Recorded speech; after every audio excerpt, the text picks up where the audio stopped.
अम्मा बाद फ़अऊज़ु बिल्लाहि मिनश शैतानिर रजीम बिस्मिल्लाहिर रहमानिर रहीम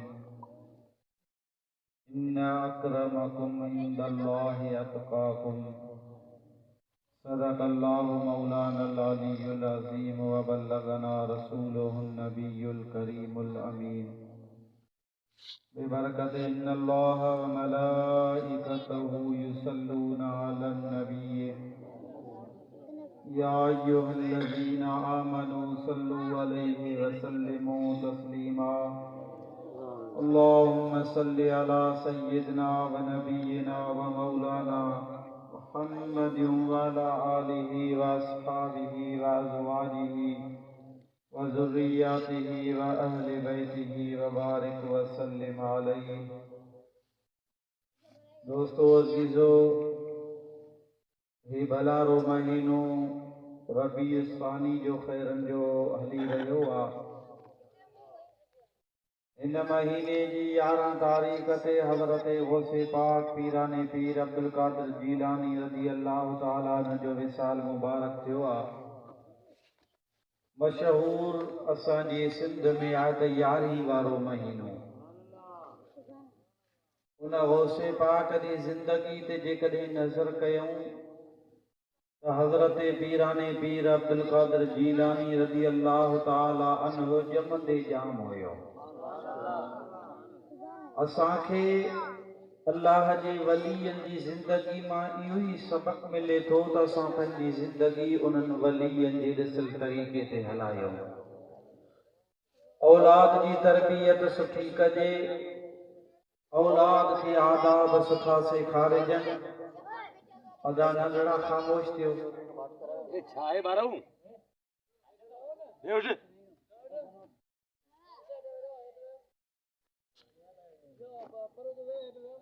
अदा जेके तव्हां मोबाइल खणी वेठा आहियो इहो या वेझो अची वियो या परे पर वेहो से बीहो न। अच्छा मोबाइल ना वेचा जो ॿारनि खे कढो ॿाहिरि न बसि ख़ामोश करे विहारायो। ॿारनि जी तरबियत सुठी करणी आहे। तव्हां असांजी ॿारनि में ईअं खणी चइजे रवाज थी पियो आहे। ॿार ॻाल्हाइण जेॾो मस्त थींदो त उनखे गारियूं सेखारींदासीं। अबा चाचे खे गार त ॾईसि, अबा चाचे खे बुझो त ॾईसि, पर न अदा आलिमनि लिखियो आहे हिकिड़े पासे सॼी राति इबादत कर, नफ़िल पढ़, क़ुरान पढ़, हबीब ते दुरूद पढ़, सॼी राति इबादत कर। ॿिए पासे औलाद खे का हिकिड़ी दीन जी ॻाल्हि सेखार। हिकिड़े पासे सॼी राति जी इबादत, ॿिए पासे औलाद खे का हिकिड़ी दीन जी ॻाल्हि सेखारे।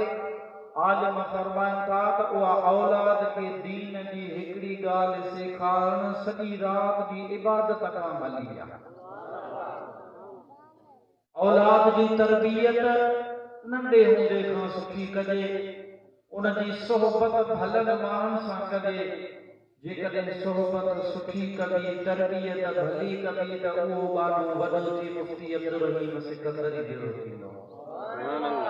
पर जेकॾहिं औलाद जी तरबियत न कबी त वॾो थींदो, पर थींदो, दाड़ेल थींदो, बदमाश थींदो। सलात जो बेरो ॾियारो त हिकिड़े अल्लाह जे वली जो तव्हांखे वाक़ियो ॿुधायां। सभई पढ़ो सल्लल्लाहु अलैका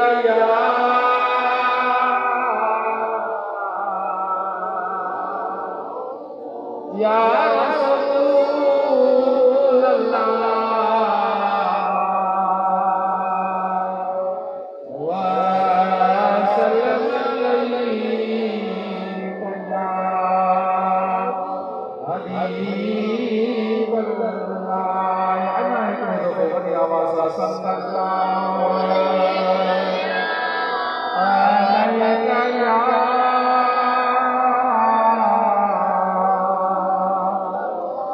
रसूल अल्लाह व सल्लम अलैका हबीब अल्लाह।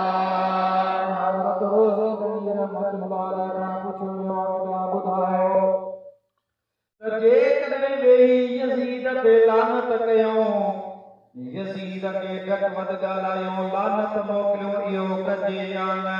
हज़रत पीसे रोज़े नबी रहमतुल्लाह अलैहि फरमाता अब्बा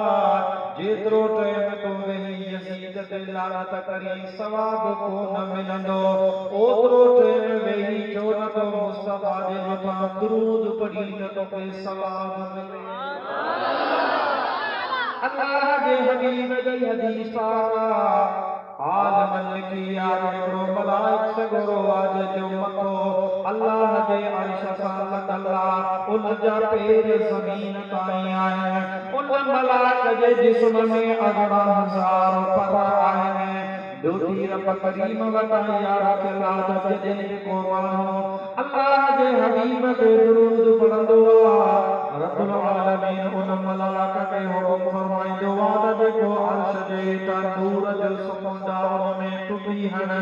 मलाइक तुबी हनी जे बाहर निकलंदो अल्लाह सही फरमाइंदो पर चंदे ओ मलाइक सगोरो पर चंदीदो 18,000 पर 18,000 कतरा पानी जा करने एक एक कतरे मां एक मलाइक पैदा के 18,000 मलाइक पैदा जन रब्बुल आलमीन फरमाइंदो ओ जा मलाइको उन मुझे पानी जे लाए क़यामत जे ॾींहं ताईं गई माफ़ी जो दुआ घुरो जे मुझे हबीब जे घुरो को दुरूद पढ़ियो सुभान अल्लाह हिकड़ो दुरूद पढ़ण सां 18,000 मलाइक पैदा थियन जेके कोई जे मुझे ला क़यामत जे ॾींहं ताईं वेठा माफ़ी जो दुआ घुरन पो छो न आदत ठाहे छॾियो दुनिया में मुस्तफा ते घट दुरूद पढ़ण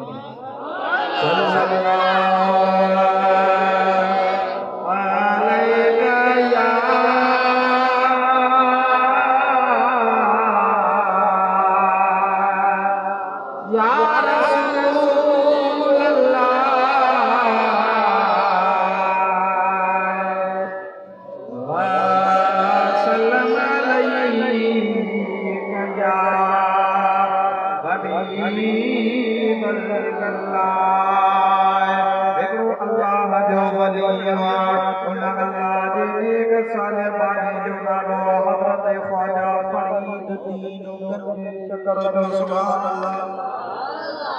वदे आवाज़ सुभान अल्लाह अल्लाह जो मानू जावा नंढड़ो अम्मा जी झोलीअ में आ ज़ाल ने मुड़स पाण में सलाह कई आ कीड़ी सलाह कई आ सलाह करे चकचा जदे हे मसूद गाला जेडो थींदो अब्बा अम्मा जदे शुरू कंदो जरूर पानी घुरंदो मानी घुरंदो चाह घुरंदो जेका भी जरूरत जी शय घुरंदो उन टाइम ते पाण पई ज़ाल मुड़स वाइदो था कयो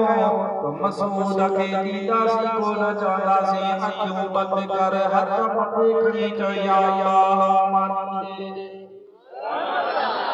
पानी घुरे चवदासी ओ मसूद असां वट पानी कोने अखियूं बंद कर हथ खणी चो या अल्लाह पानी दे हाणे गाला जडो थियो जडे 10 साल 2.5 साल जो थियो घुमे तो फिरे तो गालाए तो केड़े केड़े चवे अम्मा पानी दे अम्मा जी जल चवे मसूद असां वट कोने अखियूं बंद कर हथ खणी चो या अल्लाह पानी दे हमारे जी जले तुझा बचन ते लाए का लगतोरा सुभान अल्लाह वहां जी जला अंदर आलम लिखंदा जने सियारे जी रात हुंदी आ बार नंढो हुंदो आ नंढो बार जने हंड में पेशाब कंदो आ त अम्मा छा कंदी आ जो न पेशाब जे मथा पाण सुमंदी आ पंहिंजे बचे के सीने ते सुमारी दिया त मुझे बचे के थधि न लगी पवे जुकाम न थी पवे तकलीफ न थी पवे जे कदे ओझाड़ो भी हुजे थकावट भी हुजे बीमार भी हुजे पर बचो नंढो जॾहिं जो रड़े कंदो आ त अम्मा जी जल यकदम उथी करे पंहिंजे बचे के सीने सां लॻाईंदी आ अल्लाह ताला जो नबी हज़रत मूसा कलीमुल्लाह जने जो अल्लाह जे नबी जी अम्मा गुज़ारे रही आ हमेशा तूर सीना जबल ते वेंदो रब करीम सां कलाम कंदो हाणे अम्मा जो गुज़ारे वई आ त दफ़न करे तो दफ़न करे खां पोइ कुछ ॾींहंनि खां पोइ वरी हज़रत मूसा तूर सीना जबल ते रवानो थियो आहे अल्लाह ताला जे दरबार मां आवाज़ आयो ओ प्यारा मूसा नबी जी मुंहिंजा रब हाणे ख्याल सां छा कजा ख्याल सां हज़रत मूसा अलैहिस्सलाम ख्याल सां आगे भी वेंदो अॼु भी रवानो थियो तूर सीना जबल ते पहुतो अल्लाह सां जॾहिं जो कलाम करे तो रब करीम जी ज़ात सां बरकात हज़रत मूसा ते महिरबानी कई हज़रत मूसा ॻाल्हाईंदो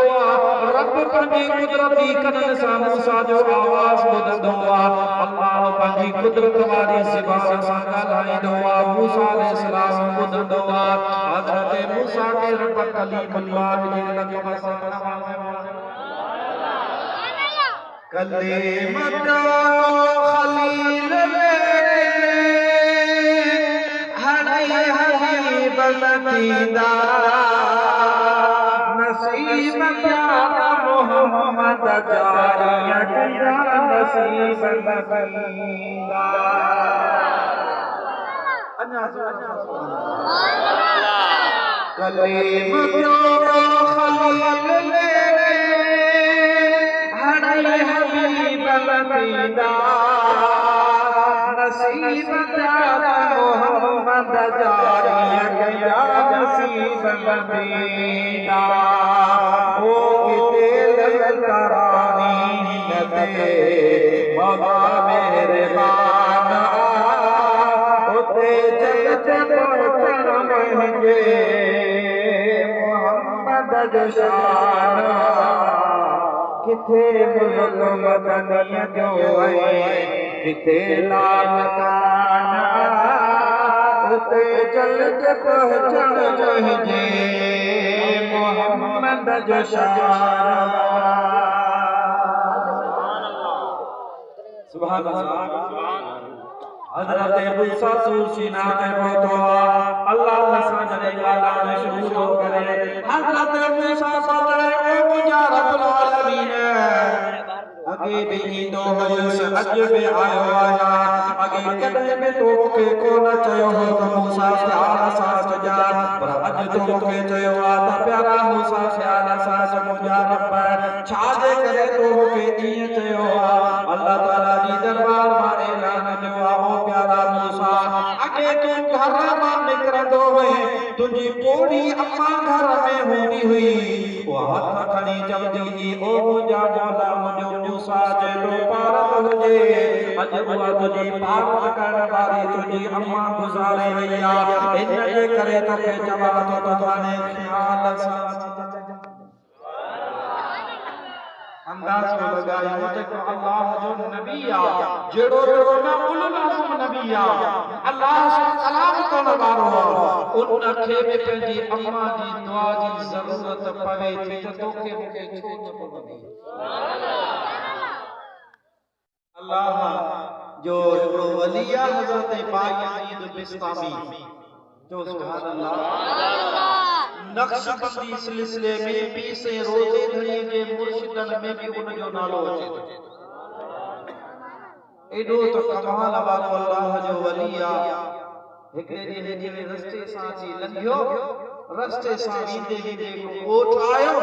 हज़रत बायजीद बिस्तामी सूंघण शुरू कयो दवा सां बि सूंघींदा आहियूं खुशबू भी ईंदी आहे बदबू भी ईंदी आहे अल्लाह जे वलीअ खे ख़लीफ़न जो साईं हिन जाइ ते सूंघियो था छा था सूंघियो अल्लाह जो वली हज़रत बायजीद बिस्तामी फरमातो हिन जाइ ते हिन ॻोठ मां मूंखे हिकिड़े अल्लाह जे वलीअ जी खुशबू थी अचे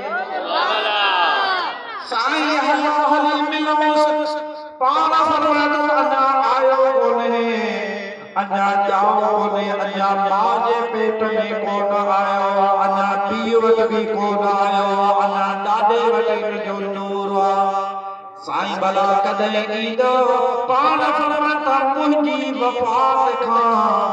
40 साल पोइ पैदा थींदो मुंहिंजी वफ़ात खां 40 साल पोइ पैदा थींदो पर ॿुधी चलियो न दौर में ॿिया अल्लाह जा वली हूंदा पर हीअ हज़रत अबुल हसन खरकानी मुंहिंजी क़ब्र ते अची मूंखां फैज़ हासिल कंदो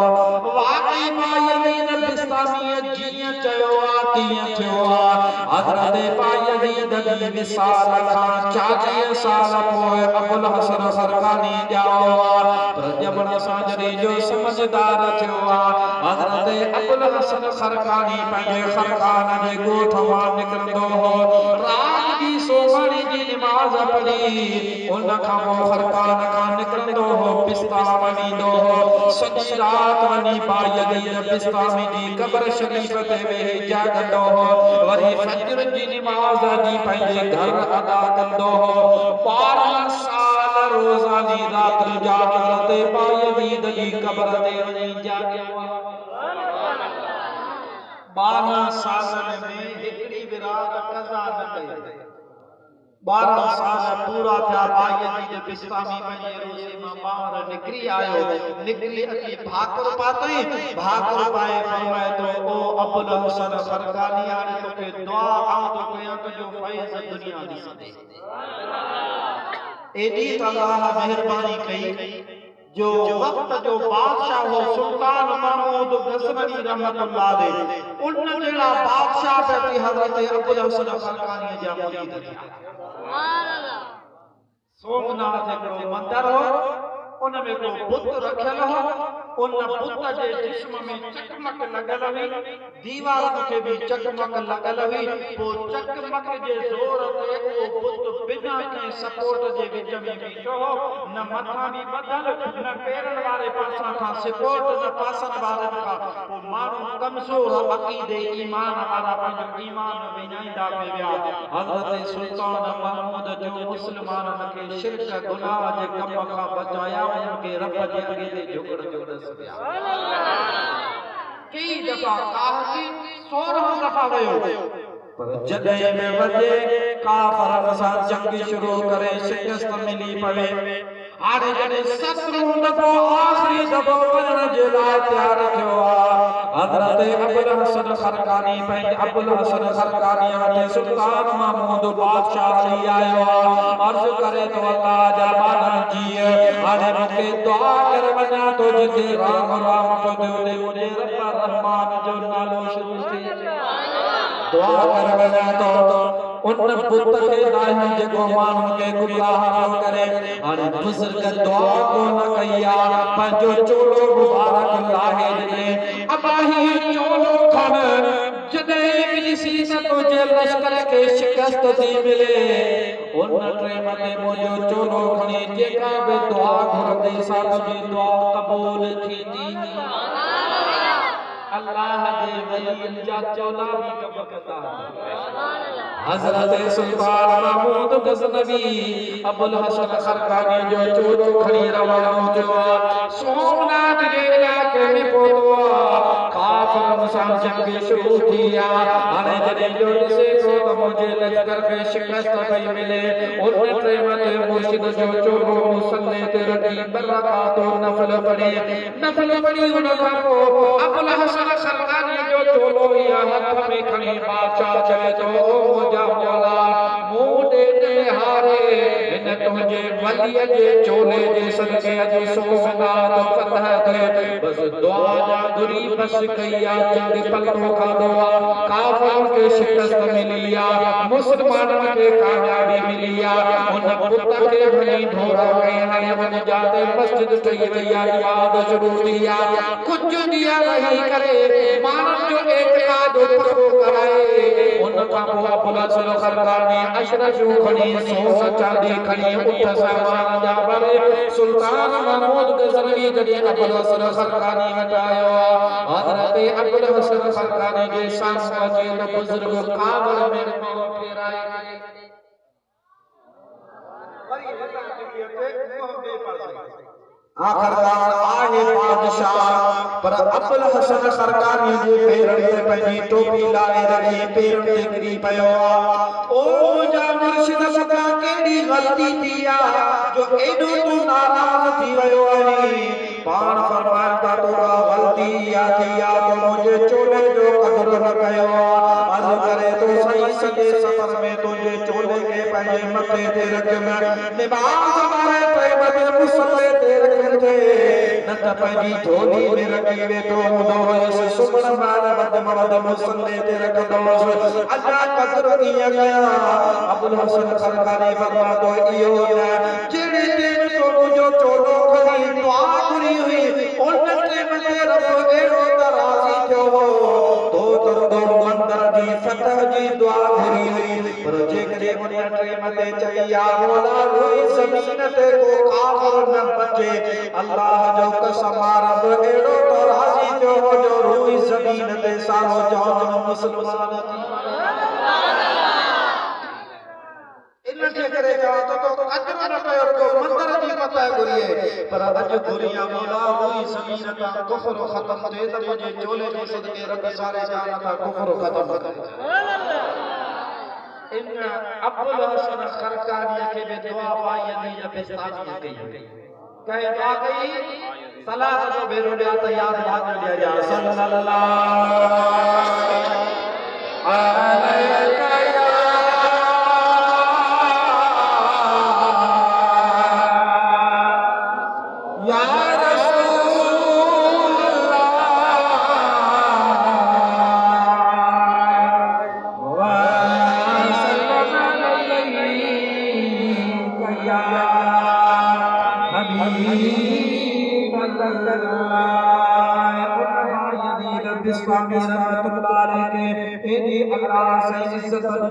मकबूलियत दिया मुस्तफा मुस्तजाब दुआ बनायो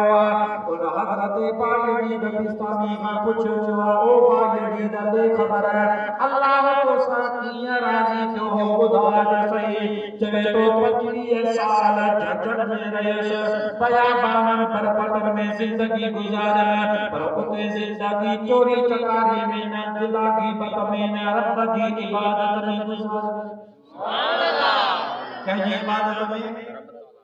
जो अल्लाह की इबादत में उते कर इबादत ओ मेरे तो विनाई उते कर इबादत ओ मेरे तो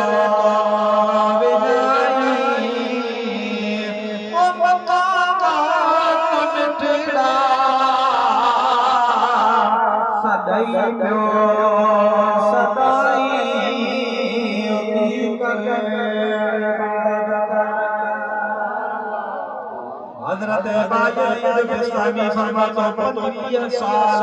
अल्लाह की इबादत जंगल में कयो बयाबान पर पत्थर में कयो अल्लाह इबादत कबूल कई पे पर विलायत जा दर्जा कोन पे मिला हज़रत बायजीद बिस्तामी फरमातो 25 साल का वो पंहिंजे घर मोटी आया मोटी जी अम्मा जियरी हुई उन मुंहिंजी अम्मा हिते मूंखे रात जो हुकुम कयो ओ बायजीद जियो अम्मा पानी त प्यारे उन लगिया हज़रत बायजीद फरमातो सियारे जी रात हुई जिले में पानी जो न हुयो घर में खूह हो न त पानी भरण गनार वारो जो आया जॾहिं पानी भरे मोटी आई मुंहिंजी अम्मा खे निंड अची वई आहे सुम्ही पई आहे उहो पानी जो थाम हथ में खणी बीही रहियो आया शैतान दिल में मिसमिसाल दा ओ बायजीद अम्मा के सद करे उठारे दिल में जो लगिया मुझे हुआ अम्मा है जे मुझे करे ओ जाला गया 9 महीना पेट में हुए सो तकलीफों दिठे सब सूर पंजे सिर से सठे अजो अम्मा जे करे जे रात पीट को फरक को न बोलो हज़रत बायजीद फरमातो पीटो रहे ताका असर थी वयो सुभान अल्लाह अब पानी हवा मुझी अम्मा साईं पानी जो था मुझे हथ ता खयो जह टुकड़े ते वो पानी जो थाओ पियो ओतरे हथ जे टुकड़े दी खंडर नहीं आया पानी थधे हुजण जे करे पारे पवण जे करे अम्मा थी चवे भाई अज़ीज़ ही छा आहे अर्ज़ कयो मोदी जी जलमा तो सचे में पानी घुरियो वाओ जी फरमाए अब्बा सॼी रात बीठो छा अर्ज़ कयो हाओ अम्मा सॼी रात बीठो हुयसि उन टाइम ते मुंहिंजी अम्मा हथ खया हथ खणी चवे थी ओ मुंहिंजा मौला आउं तोखां ॿियो सुवाल कोन थी कयां एतिरो सवाल कयां थी त मुंहिंजे भाई जी द इस्लामी खे विलायत